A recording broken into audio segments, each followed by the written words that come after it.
The Standard newspaper, Kenya's bold newspaper. This is KTN News.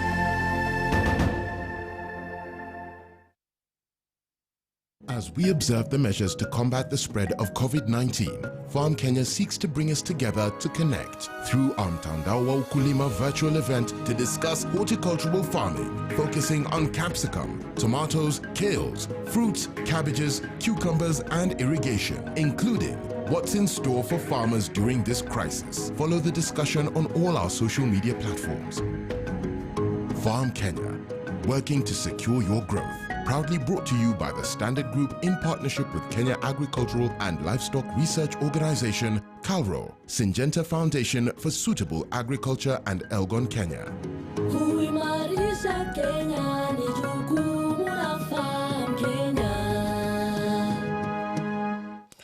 Horticulture is the production of vegetables, fruits, flowers, and ornamental crops. Kenya grows a wide variety of horticultural crops for fulfilling both domestic needs as well as for exporting. The tropical climate condition in the country create the ideal climate of growing varieties of horticultural crops with improved quality and quantity.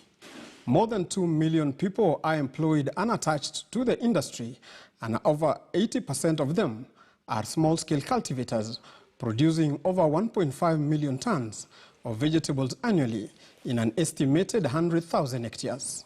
Statistics shows that horticulture is among the top 3 income earners for Kenya. That's according to the 2015 Kenya Economic Survey. However, in the light of the current COVID-19 pandemic, this sector, especially the flower sector, has been hit hard due to the closure of the supply chain. The pandemic not only disrupted the supply chain of the horticultural produce, but also affect food prices. Further away from home, exports of different horticultural products like French beans, sugar peas, baby corn, Asian vegetables have stopped due to the current travel bans. This is the reason why FarmKenya Konnect, the horticultural edition, is bringing you this forum to inform and educate us on alternative markets, optimum production, and solution to challenges, and ensure that Kenya remains food secure amid the COVID-19 pandemic. My name is Philip Kaitan, and I will be hosting this first edition of FarmKenya Konnect, the horticultural edition. And today, I will be joined by 2 distinguished guests, and I'll take this opportunity to introduce them. My first guest is a farmer. His name is Daniel Sanket, and the other guest will be Vincent Cheng. Maybe I'll take this opportunity to let them also introduce themselves and tell us a little bit of what they do. I will start with Mr. Sinkatet. Please introduce yourself and tell us a little bit of what you do and how has it been so far.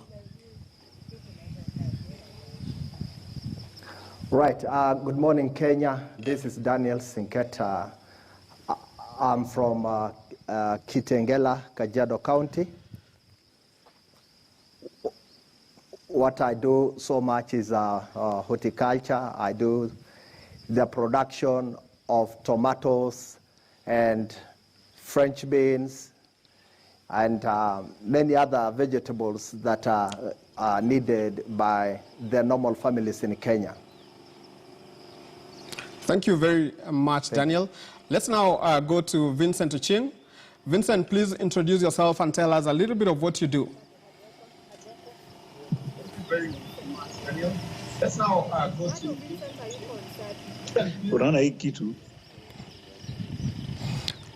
Okay, I realize Vincent is not ready yet. So let's go back to Daniel. Daniel, let me ask you, maybe you can tell us a little bit about how the COVID-19 pandemic has affected you as a person and also as a farmer. Right. This COVID-19 is a new phenomena in the world, and people are still struggling to learn how to live under this pandemic. And therefore, I, as a person, it has really affected me in a way that movement has been very much controlled. and even the people who come to my farm are also restricted. And also costs have also gone up, especially when it comes to inputs. Okay, we normally have the normal inputs like the fertilizer, the seeds, and chemicals. But right now we have an additional input, and that is sanitizers, soaps, and obviously the care that needs to be taken in the farm. So it has really affected us, and that has already even inflected into our costs, even our marginal revenue has also been affected. Okay. What about how has it affected your farming activities? Well, right now, maybe I can discuss that in 3 areas. One is on labor, another is on marketing, and another is on inputs. Now, when it comes to labor, that is manpower, you realize that this issue of social distancing has really made us to be taking fewer people, not like there before where we used to take so many people to finish up a job in a short time. But this time we take fewer people so that they will not congest the farm, even when during the grading and things like that. So we have now streamlined to make sure we have fewer people, and therefore the work has also gone further. The work that was supposed to be done in a day is now done in 2 days. Another issue on labor is about it's about the time. Now, on time, now here comes the issue of lockdown. Now, we are forced to sometimes close our job early. And instead of closing our job at around 5, 6, now we are forced to close our jobs early so that people can go home earlier. So that's another effect, because we now have shorter time to work. Now, when we go to the market, I can say market has been to our advantage. Why? Because the people have seen it better now to be walking into the farm to buy produce, as opposed to selling to the wholesalers, who again are going to sell to the retailers. Now we are selling direct from the farm gate, and that is an advantage to us. So I can say it has worked well for us. Okay. And then when it comes to the inputs, I've talked about the fertilizer and so forth. That has not been very much been a problem. But the issue of sanitization and cleanliness, hygiene has put the farm margin to go down. Thank you very much, Daniel. Let me try and bring in George. George, please tell us a little bit of how, just introduce yourself first and tell us what you do, and then maybe how, as the pandemic affected you as a person and how you've been operating at Calro. I think there's a mix-up. I don't work at Calro. I work at Syngenta Foundation East Africa. Sorry. Just continue then and tell us a little bit about how the pandemic has affected you as a person and how it has affected Syngenta as an organization. Yeah, thank you very much. I think, and thank you for having me here. One of the most important things that has happened is that it has added another layer of cost in terms of movement and in terms of looking after our farmers. And right now, as we speak, we are now able to move seeds and chemicals to support our farmer groups using the clauses that were put in during the pandemic, discussing making agriculture an essential service. So the way we do that is by moving our seeds and chemicals and our services using courier. And that's a layer that we have to absorb. But most important is that in our work, we are looking at how farmers can organize themselves and work towards meeting market standards and meeting market activities.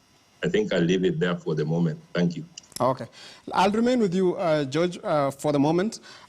Just a few minutes ago, the farmer told us a little bit about the challenges that he is facing at the moment. And one of the challenges was labor and market access. I know Syngenta works a lot with farmers. Maybe tell us a little bit of how you can advise George on how to go about with his business as a farmer at this time of this pandemic.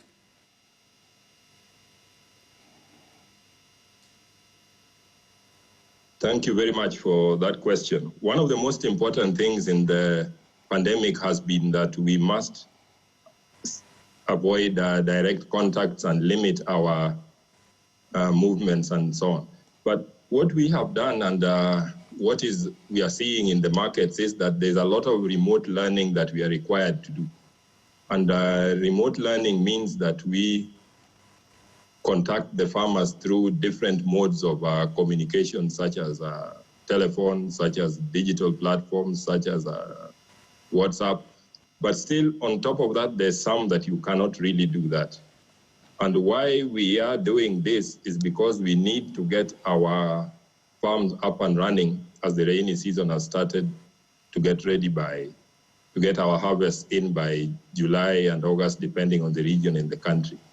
So our major challenge in that we are looking around is that we are integrating a lot of other extension networks and working across sectors. Working across sectors, I mean we are working across health, we are working with health sector and agriculture and combining them to send messages and use those as messaging tools. So at the moment, I'll leave it at that again to give somebody else. Okay.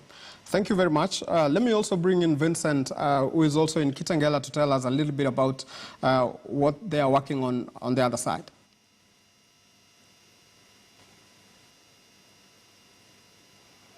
Vincent, can't you hear me? Yes, I can hear you. Please just introduce yourself and tell us a little bit about what you do and how this pandemic has affected you as a person.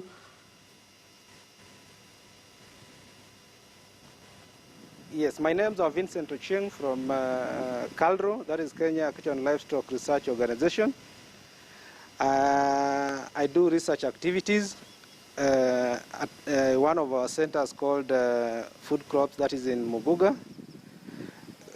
The COVID-19 has affected our research activities in the sense that we cannot access some of our research sites where we normally put trials, because the first point is we are unable to access most of our vital activities within our mandate areas.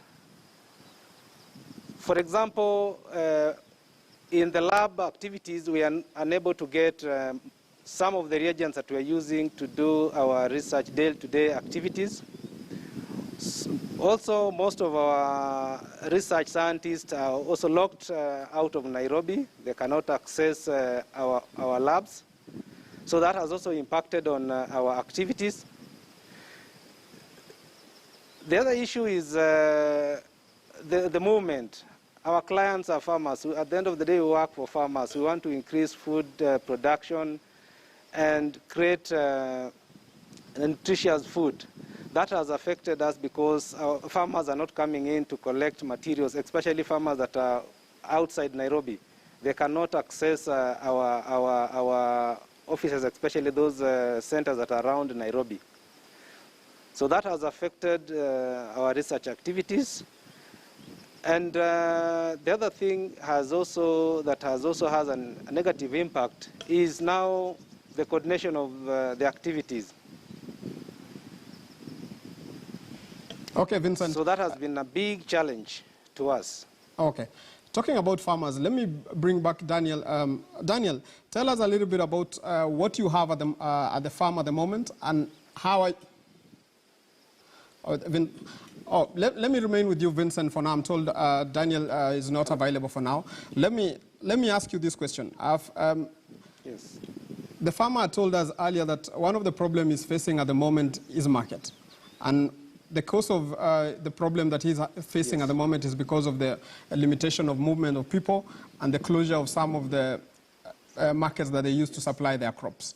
As KALRO, How are you looking to help farmers, especially at this time, as a research organization, maybe to find alternative markets or alternative ways of selling their crops? Thank you.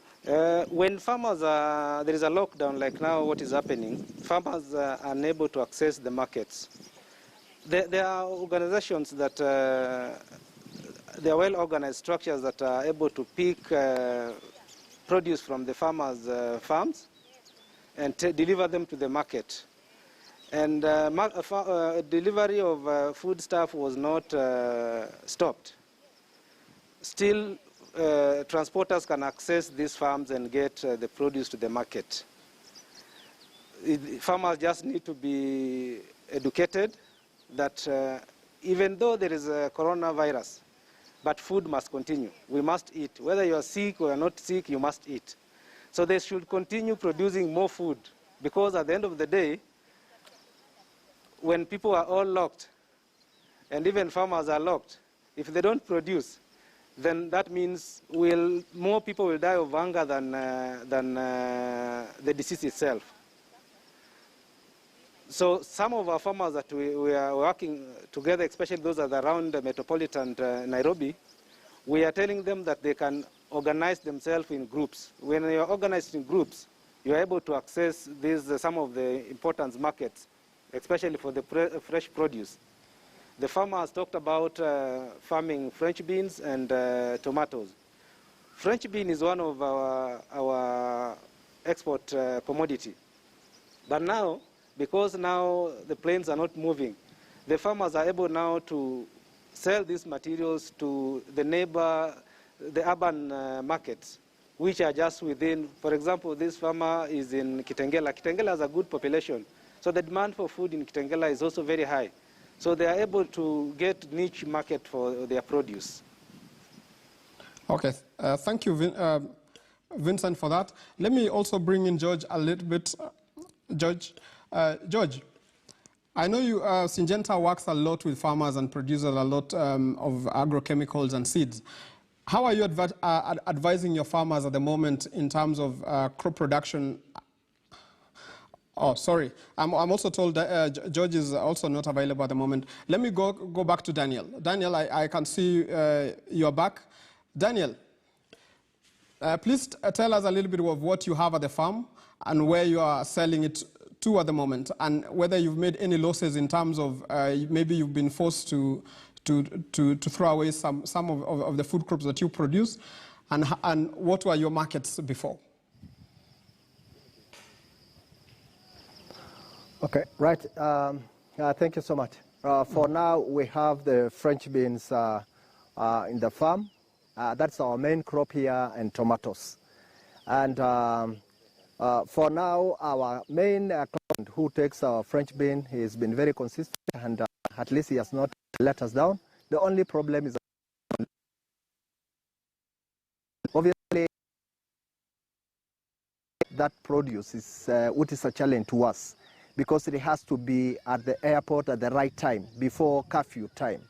And although Kenya has not restricted the movement of food, but when it comes to the law and that is we'd like to apologize for the technical hitches that we are facing. At the moment, we'll take a short commercial break, and then we'll be back after a few minutes. Keep the conversation going on our social media platforms as we go back to the roots of horticultural farming for our country's food sufficiency. Farm Kenya, working to